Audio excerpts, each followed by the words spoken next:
Hi, everybody. Welcome to Halftime Live on Bruce Sports. It is a Wednesday edition of the program. That it is. It's a great day to be alive, Tanner Burke. That's for sure. How are you today? I am fantastic. You're It fantastic. is a beautiful day outside, and It's a I beautiful get to day in spend the it neighborhood. inside with you. So, A beautiful day in the neighborhood. all right, Baxter sings or hums a tune. Won't you be mine? Yes. Won't you be mine today, Tanner Burke? Please. I will. Thank Sure, you. why not? Be mine every day. I don't love know if it I when have a you're mine. choice. You don't. All right. Yeah, Well, you don't all right. actually. So it's not like I'm trying to force you to be my friend or force anything strange on you, but you don't have much of a choice. Honestly. Well, it's like those fake stock that they put into like athletes that you can buy. Like you Fake can stock? buy What? stock in players and like What? own them. That's a thing? So you own all of my stock. Do so, I? Yeah. I'll have to I've look it up. never I heard forget- of this fake stock. You've never heard of business. this? No. I think it went away because I'm pretty sure it's illegal. But Probably is. That would be my first guess, in all honesty. But That it's probably something horribly illegal. It came about right around when Geno Smith and E.J. Manuel got drafted. And I remember hearing, I was like, oh, man, I can buy stock in E.J. Manuel for like $1 right now. Jeez. And What a day, if what a he time to be plays- alive. If he plays well, I'll make money. Ah. Thank God I didn't buy any stock. Seriously. Tom says that Wendy owns his stock. I mean, Liz owns mine stock too as well too, Tom. I completely understand that. Adam says, what the hell is going on? Play one game of What's in My Mouth, and there you go. You're not wrong, Adam. You're absolutely not wrong. A good day to you all, Trevor, Yes. Luis, Tom, everybody else. Jesse, hello. Jesse, all of you amazing people. I can't believe I can't remember. If anybody knows what the stock in athletes is. I've never heard of that. It's I'm pretty sure it's not around anymore. I'm pretty sure it was illegal. Pretty sure you're illegal. Well, what's going on today? That's What's on Up tap? Wednesday. What's up Wednesday? What's Up Wednesday? Don't steal. It's not What's on Tap. Get your No, own I'm show. just asking what's on tap. That's definitely not even part of the show. Get your own damn show. Oh, You don't even my have, God. you don't come into my house. My house. On my show. It's my house. And reference another show. Sorry, Tired of these my bad. mother brewing shows on these mother brewing networks. I don't know. David says Tanner Burke, hashtag barely legal. Barely legal. Love it. It's What's Up Wednesday. There's a lot of things taking place. We're going to be joined in our second segment by one of our NHL correspondents, Max Walpoff, not Hufflepuff or Dunder Muffin, or I don't know. I don't know how I got over there already. Muffin? Either way, Max says Fantex was the athlete stock exchange. Yes. Yep. Never heard of it, Nailed it. but that also sounds about right. Par for the course for me, though, when it comes to virtually anything important. People are like, oh, yeah. I'm like, nope. Nope. Not a chance. Never heard of it. No clue. Oh man. Good luck. So it's What's Up Wednesday. A couple of things trending in the sports world. I need to put a couple of things to rest right off the bat. There is a video swirling around the wide interwebs of the Florida Gators kicker kicking Oh an my God. 81-yard field goal. Oh boy. Here we go. First of all, Yep. I have a small Hufflepuff with this because I think that this is absolutely absurd. You have a Hufflepuff with most things. I really do. Listen, I have been kicking field goals for a long time. I know professional kickers that have been kicking field goals for a long time. Please tell me more. The fact that there is a high school, or rather a college kid, I get he's running in like the top 5 best kickers in the country. Good for him. The fact that there's a kid that claims that he kicked an 81-yard field goal seems a little skeptical, a little fishy to me. Okay. Watch the video. Tell me your thoughts. We'll talk about it All right. after that, okay? All right, Here we sure. go.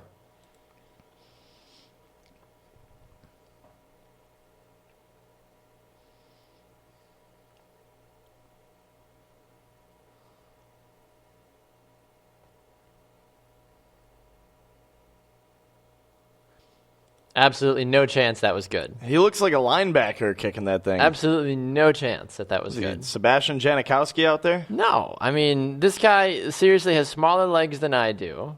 And I get it, it's a form thing sometimes, but like you look at it again, like seriously, like there's literally no chance that ball goes in. Wait, so do you not know? Do we not know if this is real or No, not? there's no video proof from the other side that this was good. And that's why I have a big issue with this, because I watched it several times, I zoomed in, and if you look at the guys down by the goalpost, 2 of the 3 guys say, no good. Really? And one guy's like this, and they're like, nailed it. And this is trending on Sports Illustrated. This is trending on all kinds of social media platforms because people are like, Florida Gator kicker knocks an 81-yard field goal. And I'm like, that is the biggest So we don't know load. for sure if it's real Yeah. or fake. It's the biggest load of horseradish I've ever seen in my life. Like, absolutely not I even feel true. like I feel like if he made an 81-yard field goal, he would cheer a little bit. Right. He walks off nonchalantly. He's just like, all right, back exactly. to the locker room. And like, I don't want to get Another super. I day's don't want to work. get super technical, but at the same time, like, I've I watched his form. I watched how he struck the ball. I'm like, there's no chance what he did made it 81 yards. I don't care if he kicked it in the middle of Hurricane Katrina in Florida, which is what it looked like he did. Maybe.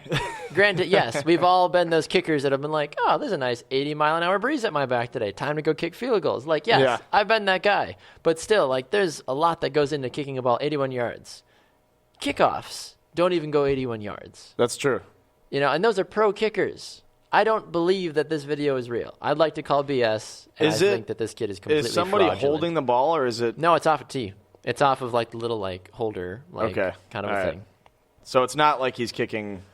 No, and the biggest argument that everybody's been making, of course, as well, is like, well, he probably couldn't made this kick in in front of 80,000 people screaming or like with people rushing. I'm like, well, yeah, nobody trots out a kicker and says 81 yards.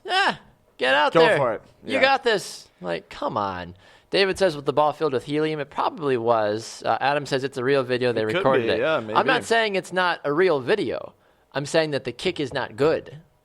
That's what I'm saying. It's obviously a real video. It's, number one, my biggest pet peeve when people record videos is they record it up and down. Record it landscape, for God's sakes. Second thing, like, honestly, that is... Just because it's on the internet doesn't mean it's true. Exactly. What is wrong with you and people are so invested in this, like, holy crap, like, what a great kick. He missed it. It was probably deflated. He literally missed the kick, and everybody freaks out because they think he made an 81-yard field goal. Who knows? I'll have to look at it closer next time. Right, yes. Okay. Completely understand. Real video, yes. I but understand you're upset. The claim that it's good is completely wrong. This will probably come back up on Moody Monday. Probably will. Adam Okay. says, meaning he now has the longest field record at the field goal. Adam says he challenges me. What are you challenging me to, Adam? To kick an 81-yard field goal or to just kick a field goal in general? Because I'll beat you. An 81-yarder. No one can make an 81-yard field goal. Well, not with that attitude. I've tried. You're very upset about this. I just think it's foolish that people are getting all at this. Like, look at this great kicker. I'm like, it's BS. It's not. He didn't make the kick. I mean, looks pretty good to me. Right. Okay. You get on the field. All right. Adam's challenging me to a field goal challenge? Yeah, absolutely, Adam. Let's go. I'd be happy to do that. Josh says, take halftime on the road on Saturday kicking contest. Yeah, I'm absolutely game about Let's that. do it. I've got a field I kick on all the I'm time. down. Jesse says, I feel like someone can analyze this video with trajectory and distance in the video, and it seems like hang time isn't enough. I believe it fell at least 25 yards short. Yeah, it definitely did. I mean, that's the thing. When you're far enough away, your eyes start to play tricks on you. It's like, oh, okay, the ball fell. Oh, it fell over the goalpost. Like, no, this ball fell clearly short.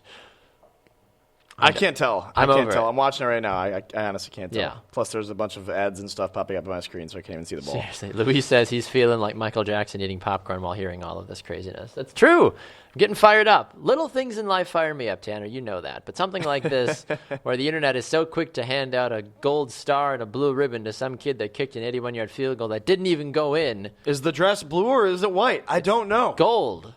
Okay. It was gold. There The you have it. dress was gold. Okay, well, I'm colorblind. Yeah, you're right.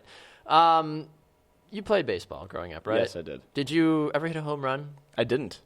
You know I people that didn't. did. I hit came home runs. close. Did you I give came up a close. home run? I wasn't a pitcher. I was Okay. a catcher. Oh, okay. So maybe, I guess. I mean, a catcher is So, just like, as are important you as like, the pitcher. are you like guilty by association for a home run? I think so. I think so. Did you ever have any weird situations where the person that hit the home run forgot to hit home plate and you tagged that person out? Oh my God. Have you ever heard of this? No. Okay, so the Alabama softball game took place. Okay. I believe yesterday, and the person that hit the home run Yeah. forgot to touch home base. Oh, that's what's up. I have the video. You have the video. You Of got to course, watch yes, it. Of course, all I have the right. video. All right. Take a look here.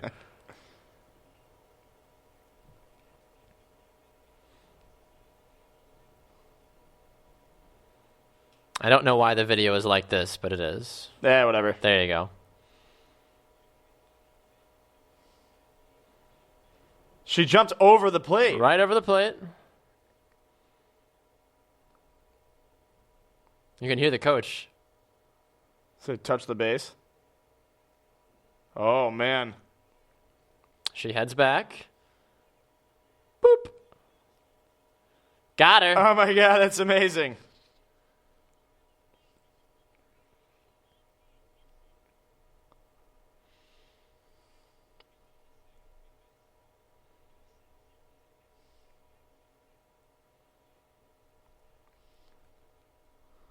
Whoop. Right Literally over. right over it. Right over. Oh my God. Unbelievable. That's amazing. I mean, That it's is a great amazing. hit. It's a great hit. It's a great hitch. It was one like, of those what are you classic doing? swing and a drive, but no, absolutely Oh my not. God. I mean, here's the deal though with something like that. So the ump gives the new ball Yeah. to the pitcher. So that means play is That back ball is live in again. play now? Yep. Okay. That's how it worked. Because that was my first question. I'm like, they didn't jump over the fence and grab the ball. I'm like, no. As soon as the umpire hands off the new ball, that's when play then officially begins again. Weird. Well, that's what's up. Lesson learned. Lesson learned. Touch home plate. Jesse says, not even close to enough hang time. This dude would be drafted already too. He's right. Well, I mean, This guy hit an 81-yard field goal. He would have gotten drafted. It's so unrealistic, though. You'd never get called on in a game to kick an 81-yard field goal. No. It doesn't happen. I don't care if you're at Mile High or if you're in a dome. I was playing Madden yesterday, and How'd you get Madden? what do you mean? You mean backyard football or Madden? No, I was playing actual Madden. Where did you get Madden? I have it on my Xbox. Oh, which Madden do you have? 17. Oh, cheeky.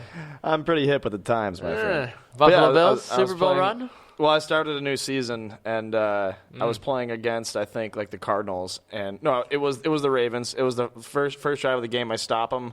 They're on the 48 on our side of the field, Right. And out comes the kicking team, and I'm like, a 62-yard field goal. I was like, no. Nailed it. And they fucking right through, man. He nailed it. I was like, are you kidding me? What the fuck? It was the longest kick of his career, and I'm like, week one, first drive, you're just gonna go with that? It's feeling good. Feeling fresh. I was so pissed. That's amazing. I won though, which is good. Oh, so. good. Are you with Buffalo? I am. I What- just what- beat the Patriots in week 3. Of course you did. Crushed them. What changes? Absolutely What crushed changes them. did you make to make your team better? Is Tyrod Taylor your quarterback? I haven't done anything really yet, but they shouldn't give me the power of deciding what happens with the franchise because I already under negotiated contracts with 2 players and they are not returning next year. It's week 3. Who are you now returning next year? Preston Brown and Cordy Glenn. So I'm like, okay, well that sucks. Never heard of him. There you go. So I was like, you're not worth what you're asking me, man. And I literally, I only, went down, $2 million, so I didn't think Right. I was asking. No. I had to lowball, and they're like, nope, we're going to play with a different team. I was like, whoa. We can negotiate here. That's what Bye. this is.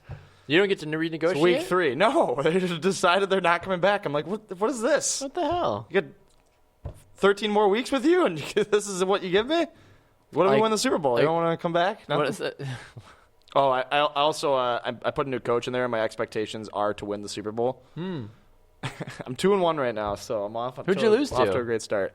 The Cardinals. I lost by I thought you said you beat the Cardinals. No, I lost to the Cardinals. I because beat- of the 62-yard field goal? Yeah, well, no, yeah, I beat the Patriots and I beat the Ravens. How does that make any sense? I don't know. Tom Brady threw 5 interceptions. It was amazing. In New England, it was great. Wow. It was a very very satisfying feeling. What a time to be alive. All right. Do you have anything else for What's Up Wednesday? I had one thing that I wanted to hit on really quick. Please do. First off, I guess 2 things. All right, first off, Justin Forsett officially retired. Retiring from the NFL. Breaking news this morning. Great player, 3,890 career yards. He wasn't in the league. I guess he was. He's 31 years old, so at that age for a running back, I'm not surprised to see him retire. So happy for him. He had a great career, and if he wanted to, I'm sure he could play another year or 2. But You think so?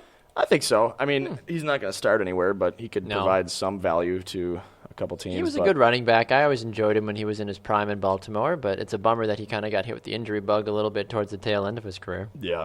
But 9 years, that's kind of like the longevity of a running back nowadays, the shelf life, if you're lucky. Yeah, if you're lucky, especially now. Yeah, nowadays for sure. He played for sure. several different teams, which I thought was kind of Yes. surprising. So, also, the Bills former general manager Doug Whaley and Here former we go. Sabres general manager Tim Murray Tanner references the Bills. Tanner references the Sabres. they were both spotted in a bar in Buffalo together. Oh, just, my gosh. They still live there? drinking away their shame, I guess. Why would you not leave I hear town? Rob Ryan still lives in Buffalo. Probably does. Why not? It's a great city. It is a great city. What a time to be Despite alive. what you say sometimes, it is a great city. What a sir. time to be alive. Yes, so I just thought that was funny. Spotted in a bar, candid shot of Tim Murray and Doug Whaley. Love it. All right, what else is up? What's going on? We're not talking about the Buffalo Sabres, but we are going to talk about hockey a little bit. One of our NHL correspondents, Max Walpoff, is here with us this morning. A very good day to you, Max. I know you're in the thick and thin and heat of the wide world of exams, but we're glad you took a little bit of time out of your busy life to come hang out with us, Max. How are you today?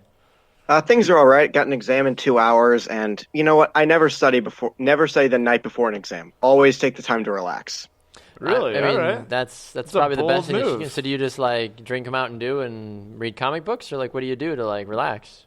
I last night I popped in the first season of SpongeBob, Ah, nice. and Right on I Netflix. yeah, I turned into a 7-year-old kid, and it was beautiful. And then I watched Weekend at Bernie's. Awesome. Wow, Max is That's the living way to do Max it. is living the dream. I feel like. Is this strategy successful? Because when I was in college, all I ever did was stay up all night the night before. I also didn't study much before the night before, so I mean, I study the week prior and like I like do kind of I'm learning this in psychology. It's called distributed practice, where I study some parts day one, another part day two, go over day one, and then day three, four, five, and then the night before an exam, I cut off everything, I pop in a movie, and I completely forget about it. of course. Sounds about right. That's I'm amazing. all right. By the Yeah. time I look at the test, oh, I remember that because I studied that Tuesday. Ah, look at this. Max is just a man among boys. It sounds like when it comes to the college game of psychology and many other fickle things. So, Max, speaking of men among boys, let's talk about the New York Rangers Senators game last night. 4-1. Rangers grabbed the game. A very much needed win for them. Ottawa still controls the series 2-1. But of course, has been mentioned numerous times on other Brew Sports shows. Henrik Lundqvist, or Henrik, or however you. Is it Lundqvist? Just Lundqvist. You call gotta him get, King Henry. you got to get a little in there. But he came up big last night in general for the Rangers. But does New York have the pieces in play to storm back and end up winning this series, still trailing by a game?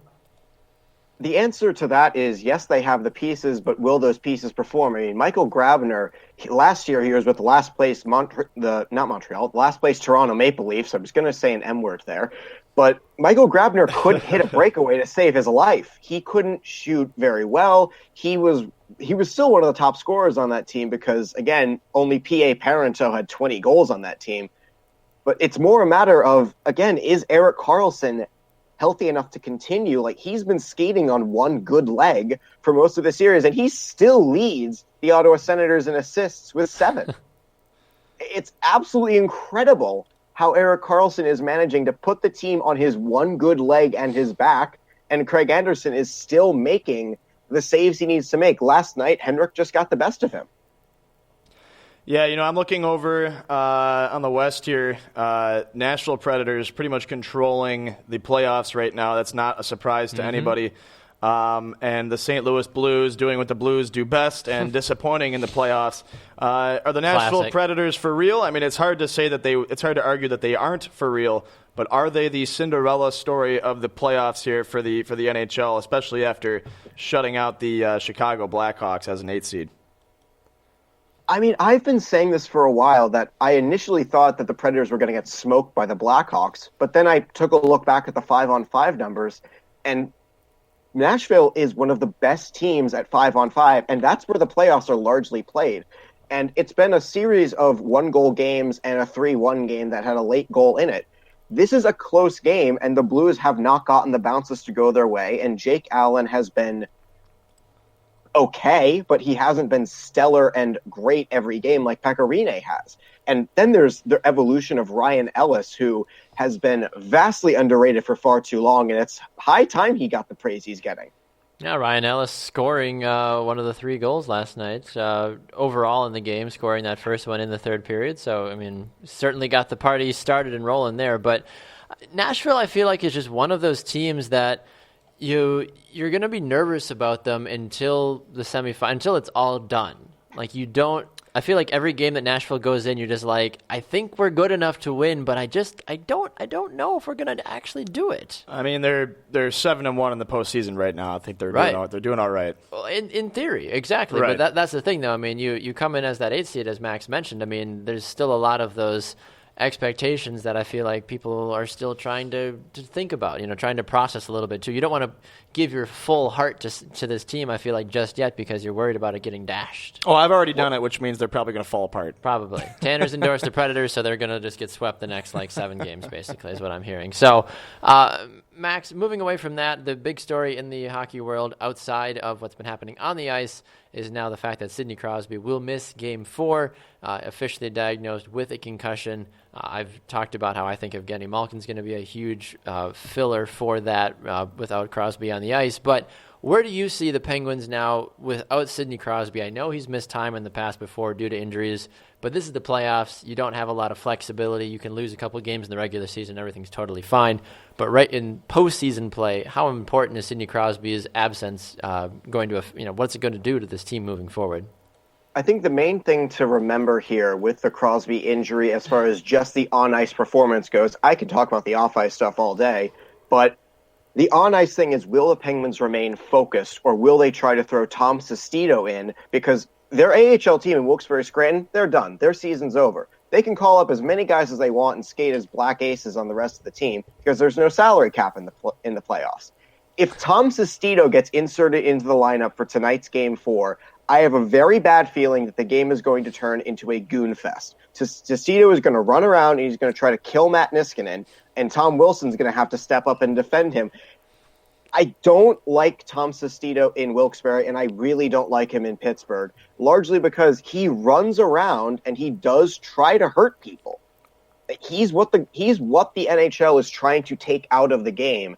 But if the Penguins can remain focused and put in a player like Oscar Sundqvist, who is no slouch when it comes to scoring, I give this back to the Penguins. They're still the flippin' Penguins. They're still really good. Yeah, there's no denying that. I mean, I'll tell you what, though, from a ratings perspective, to see the Washington Capitals go up against the Pittsburgh Penguins, of course, for the entirety of Sidney Crosby's career and Alexander Ovechkin's career, we've always heard which one is better. Of course, it's not really a debate, but we've been longing for this series, and now that he's out, is this the year that Washington can finally get to the Stanley Cup Finals and come out on top? I know it's not something that I personally want. I don't like either team, but is this the year that the Capitals can finally come out on top in the playoffs here? I think if they play like they did in Game 3 with the opportunism, but also play like they did in Games 1 and 2 with the domination, then yeah, I think they have a good chance. But if they lose sight of the fact that they still have 3 games to win, and they run around getting distracted by the Penguins trying to run Matt Niskanen, then no. The Penguins are too good of a team to lose focus for even 5 minutes. That's a very valid point. I mean, in all honesty, I mean, then you look over at the other series as well, too, Max. You got guys like Ryan Getzlaf helping the Anaheim Ducks in their series. They came back. They do still trail 2-1 against the Edmonton Oilers, or should I say the Connor McDavids. But looking at this series, especially with how good Edmonton played in their first round, how good Anaheim played in their first round series. I know I asked this question earlier of the Rangers series, but does Anaheim have what it takes to come back and put the Edmonton McDavids to sleep? I think, yeah, they do. I mean, they still have Antoine Vermette in the faceoff circle, who is incredibly good. McDavid has been in the faceoff circle at best. I think he was in the 30% back in the first round, which was incredible. But I think if the Anaheim Ducks can, again, stay focused, and remember, it's not all McDavid, but when McDavid is on the ice, it is all McDavid. McDavid was part of, I think, like 60% of the team's offense. And Cam Talbot's a beatable goaltender, but he's been playing very well. And they have to keep in mind, Edmonton as a crowd is incredible, but if Anaheim can put up 6 goals like they did in the last game at Rogers Place, then they'll probably have a good chance to win. I love watching McDavid. I mean, he's one of the better players in the league, and he's only 20 years old. Mm-hmm. He has 3 goals, 3 assists in the playoffs so far in 9 games, with a +2 on 23 shots. Yeah, it's insane. It really is crazy to think about. I mean, he's one of the bright spots of the future of the NHL, especially when you're seeing guys like Crosby get injuries in the postseason like this. I mean, you can only expect that Crosby's career is not going to be extended much longer. But is Connor McDavid the force that we expected him to be in this playoffs?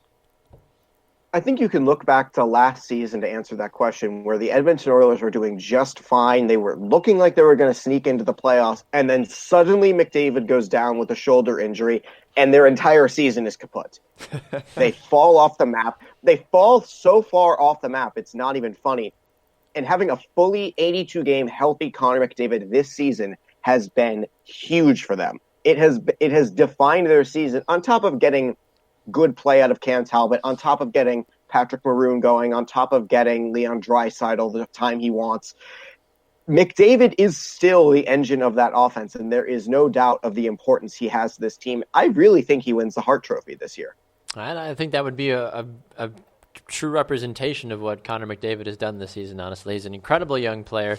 He's done nothing but help continue to grow the brand that is the Edmonton Oilers and the NHL as a whole. So it's also fun watching Wayne Gretzky in the stands for these playoff games. So reacting to cool. McDavid and all these other players like, whoa, like what? When you impress a great one, you know you're doing something right. Exactly. All right, Max, you've been phenomenal. It's great to have you again. Now, where can people find you on social media to keep up with the latest hockey insight from yourself? People can find me at MAX_WOLPOFF on Twitter. Tonight and the next couple of nights, I'll be tweeting about the ECHL playoffs because that's what I normally cover for the Caps blog I write for. So if you like minor league hockey and boneheaded defensive plays, come watch the ECHL with me. Perfect. Thanks, Max. There. We'll talk to you soon, sir. Thank you very much. All right, there goes Excellent. Max Walpoff. Good luck on your exams as well, too, Max. Of course. Psychology. Of course. One of our great NHL correspondents here on the Brew Sports Network. He's a great guy. He is. Quick check in the comments. Peter apparently is very fired up. He says, Max! Ah! Very excited. Jeff also says, this is the argument for less celebration in sports by not touching the home plate. So excited about celebrating. Totally forgot to, touch the home plate. Got to do it. Kind of important. I don't think I've ever done something that stupid that I've, forgotten, the smart, the next logical step in, a game before. Baseball always has those plays where you're like, how did this happen? Where they'll give the ball to the guy on first, and they'll make it look like the pitcher has the ball, and then the guy who's on first takes his lead, and he tags him out. Everyone's like, what? You know what I mean? So it's funny, and it's only in baseball can you do things like this because there's so much downtime. So it's just funny. It is. It's like, oh, okay. You How can't do you do that not in touch football. home plate? How do you not touch home plate? It's like they just needed to move the crowd back 3 feet. Right. Give the girl a chance to jump off the plate. You know what I mean? So jump over it. It's hilarious. It is. It's rather enjoyable. A couple other quick hits from the world of football. If you haven't heard, Jamal Charles signs a 1-year deal with the Denver Broncos. Listen, he's played 8 games in the last 3 years. His deal is loaded with incentives, so that's great if he ends up, beating the injury bug. But ultimately, Jamal Charles, just one of those players that you kind of roll the dice on and say, well, hopefully you're good. But I don't think Denver needs to start saying they're going to be a Super Bowl champion next year because Jamal Charles is now on their roster. Yeah, I mean, it's good for Jamal Charles to have an opportunity. And, of course, with the incentives, I mean, if he gets injured and can't play, then he's going to lose out on a lot of money. So we'll see. Exactly. Also, I found this interesting. I wanted to get your opinion about this one. Coach Ben McAdoo of the New York Giants said that it is not Eli Manning's job to train the younger quarterbacks on the roster. Agree or disagree? It's not his job to train the young quarterbacks. It's his job to win football games. And it is, however, his responsibility to share useful information with some of the younger quarterbacks. I mean, do you think Aaron Rodgers wasn't asking questions to Brett Favre while he was sitting on the bench? I hope he was. He had to have been. Right. You have a Hall of Famer. I'm not saying Eli Manning's a Hall of Famer. He is. He's unfortunately, I think he is, just because of his credentials. Two Super Bowls, all that for business. He is. When you have a guy who's going to be in the Hall of Fame someday in front of you, yeah, absolutely, you're going to ask him questions. You want to pick his brain. He knows things that you don't know. He's got years of experience. Right. It's not necessarily Eli Manning's job to be the teacher of sorts, though. Right. Coach McAdoo came out and said Eli needs to do his job. He needs to focus on getting ready to go out and play and go out and play at a high level this year and be a good teammate like he always is. I'm sure the young guy is going to have some questions, but it's not Eli's job to get anybody ready to play this season. It's not Eli's job to go out and develop another quarterback. That's not his job description. His job is to prepare and perform. I do agree with that. He's not wrong. I feel like the way he phrased it though is a little harsh. Like if I'm Chad Kelly or whoever else that the Giants decide to bring in, Davis Webb and oh Geno gosh, Smith and Josh Johnson. I get to learn from Eli Manning, and then all of a sudden you hear this being like, no, he's not going to teach you nothing. Two Super Bowls. Kind of ridiculous. I mean, did Eli come out at some point and say he doesn't want to teach quarterbacks? I don't think so. Eli doesn't talk much. I don't think he cares. I mean, that's why I was so surprised when you look at Eli Manning getting in trouble for the fake jersey fraud or whatever, any of that BS as well, too. Like, Eli's not a controversial guy. He's also not a very in-your-face kind of guy either. But I wonder, I could see him being kind of a little bit more, like, holier-than-thou kind of a character, though. Luke says Eli still sleeps in a crib. Probably does. He's the baby of the three Mannings. Trevor also says Favre said the same thing when Rodgers got signed. Turned out pretty well for him. So that he wasn't going to help trade. That wasn't going to help, or what? Quote from Elway. So Chad Kelly with the Denver Broncos. Quote from John Elway. I talked to Chad's uncle, and he said he's a very nice young man. Really? No, kidding. Good God. So it's like putting your dad down as a reference when you're for a job application. What do you think about your son? Well, he's a fine young man, and he deserves a job. And my favorite thing about this, too, and I think I mentioned this earlier, is that, coaches and GMs come out after the draft once they sign free agents or they sign guys later on. Like the guy that the 49ers signed or whatever, like, oh, we think he's going to be the next Kirk Cousins or whatever, or like the free undrafted free agents. I'm like, if you thought he was so great, why didn't you draft him? Yeah. Or why didn't you take him earlier? It's funny when you see the draft reports with some of these guys and they're like, oh, he's being compared to LaDainian Tomlinson. You're like, doesn't mean he's going to be LT, no. though. You know what I mean? That's like the stupid Mahomes Favre can't. I'm like, great. You don't know. Nobody knows. Right. Yeah, the Mahomes, that's a perfect example. Mahomes I can throw the ball like, pretty hard and pretty far, but that doesn't mean I'm getting called the next Brett Favre. No. Doesn't mean it. Adam says, Aaron Rodgers, hey, Brett, when I take a dick pic, do I wear my Crocs or go barefoot? The correct answer is barefoot. What? You're going to wear Crocs? Why not? It'll distract from the beauty. Maybe that's the point. Maybe if you don't have enough to impress. Best signing of 30-plus-year-old running backs, Lynch, Peterson, or Charles? Should we start sit-cut that right now? Lynch, Peterson, or Charles? Adrian Peterson, Marshawn Lynch, or Jamal Charles? I'm going Marshawn Lynch all day. He's a bruiser. He doesn't need to be fast. Adrian Peterson, Jamal Charles, they're just not. They don't have what they used to. So right. I honestly think all three are mistakes, personally. I'm telling you right now, for our Bruce Sports Fantasy League, I'm going to draft Marshawn Lynch. That is not hidden information. He's going to fall. He's going to fall to the middle rounds. I'll make sure to draft him a pick before you just to mess He's going to fall to the middle rounds, and then he's going to be great. No, I'm not going to trade you. I'm going to let you sit on that. You'll trade me a high draft pick for Marshawn Lynch. So I'll trade you a kicker because I know how you love kickers. Only if you draft We'll Mason get you that guy Crosby. from Florida. Yeah, right. I'm better than him. Luke says Jamal all day. I think Jamal will be fine in Denver because they don't necessarily. Nope. I mean, they're a pretty balanced offense. Adrian Peterson will be fine in New Orleans. They're not really running the ball too much down there either. So nope. I'm glad though. you believe in them because I don't. I don't believe in any one of those running backs. I think they're all old. I think they're all washed up, and I think they all chose the wrong teams to play for. One of them is a Hall of Famer. The other two had potential to be Hall of Famers. Peterson will be a Hall of Famer. Marshawn Lynch might get in on merit because everybody wants to see that Hall of Fame speech and the fact that he does have a ring on his name. Oh, my God. That would be amazing. He'll probably come in like a Skittles jacket or something. That would be amazing. I'm only here so I don't get fined. All right. Thank you. You're in the Hall of Fame. Right. So I can't get fined? Whatever that means. And then Jamal, Jamal is a great player when he's not hurt, but I don't think any of these players are even remotely close to their production that they used to be.